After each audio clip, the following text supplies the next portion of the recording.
さて、クーバの旅情報、白タク利用の功罪についてちょっと述べますね。白タクというのは、日本の言葉ですけども、お客を乗せて金を取ってよろしい営業者が緑ナンバーに対して一般車が白いナンバーなので白タクというんですね。キューバでもいわゆる、裏タクシーというか民間タクシーというか未公認のタクシーお金をもらうというのはいろいろあって、僕も利用してるわけですけども、日本でも白タクは業として行っているとこれは違法行為で逮捕され罰金も取られます。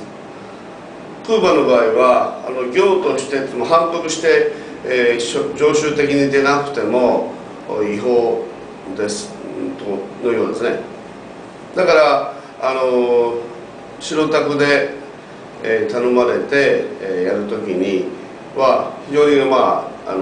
事故の時の補償の問題もあるけれども、多分警官に認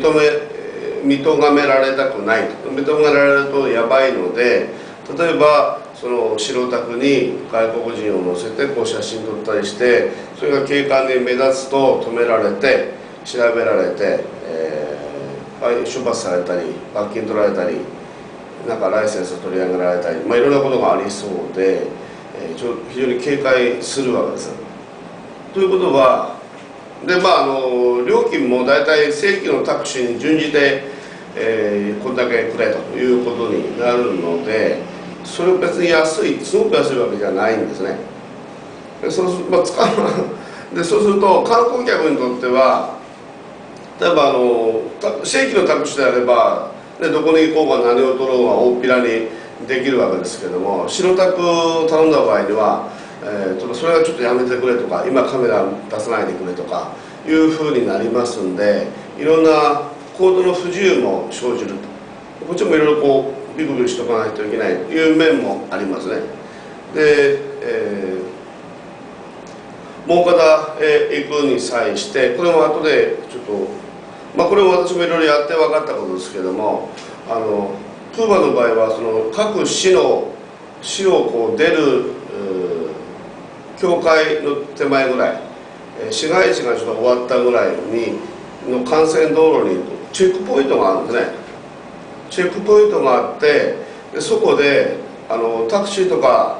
公共のバスとか荷物だけのトラックとか別にして、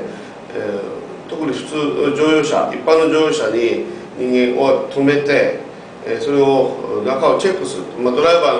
の免許をチェックしたりいろんなことをするというのをしてるというのは昨日初めて分かりました。モンカダへ行く途中サンチアゴ・デ・クーバを出た時に初めて分かりました。でそういうチェックポイントがあるから、今日はここの宿のオーナーと彼の友人、職場の同僚らしいんですけども、2人とも共産党員、れっきとした共産党員なんですけどね、行く時に私が日本人の医者で自分の知り合いでちょっと今案内してるんだということにしといてくれと。案内してることは間違いないんですけどね、お金を払って頼んでるということじゃなくてということを言われて、もし警官に問われた時にはそういうふうに言うことにしたわけですね。幸いそこまでは至らなかったですけども、そのチェックポイントで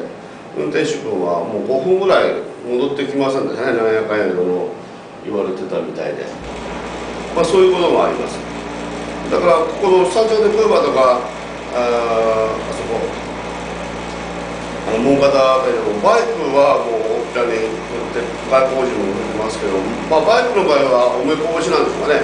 1ドルペソとかも料金も知れてるということもあるかもしれません。でタクシーの場合はそこそこの料金になるし、まして遠出をしたりするとやっぱり何十ペソという何十ドルペソというのが多くわけで、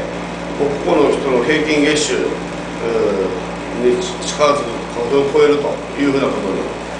もなりかねないということで、闇で商売がはびこるということを警戒する、取り締まるということだろうと思います。確かに白タクが横行するとですね、いろいろ努力をして正規のライセンスを取ったタクシーの方がこれは圧迫されて損するわけなんで、それは確かにその通りです。そういう意味では料金が安いからといって白タクを利用したのは社会主義キューバを支援する立場からはですね、ちょっと自己批判しないといけないかもしれない。そういうこともいろいろ利用してみて初めて分かってきたことなんですけども、で今から思い返せばキューバでハバナで地下トンネルを通って向かい側の要塞に出てゲバラの執務室とか見た、あるいはサンタマリアまで海水浴に行く時には確かにチェックポイントありました。でもその時は正規のサイドカータクシーとか正規のタクシーで行ったんで、別に何も止められることなくスーッと行ったんで、何も気がつかなかったんですけどね。今日はそういうことで気がついた。帰りはサンチアゴ・デ・クーバにもっと入ってくる時チェックポイントでは何も止められませんでしたけれども、行きはその内容だということで、これから皆さんがキューバへ行って、タクシー使う時に、僕は国の宿の方から正規のタクシー呼んでもらうつもりで話したんですけども、自分の友達のアルバイトっていうか、そういうので回してあげるということで市内へ行ったりそこへ行ったりしているので、そういう状況があるということでお金に少し余裕を持って、社会主義キューバ体制を正しく支えると